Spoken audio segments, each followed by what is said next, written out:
ركزوا منيح مع هذه المشجعة التي تُيمت بحب الترجي الرياضي التونسي، تنتظر وتدعو الله بالتوفيق لتوغاي ليسجل هدف للترجي الرياضي التونسي من ضربة جزاء.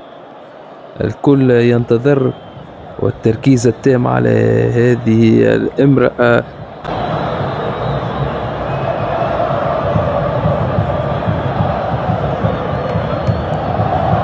يشاهد توغاي يتقدم، وهدف للترجي الرياضي التونسي وفرحة عارمة لجمهور الترجي، خاصة لهذه الامرأة المتيمة بحب الترجي.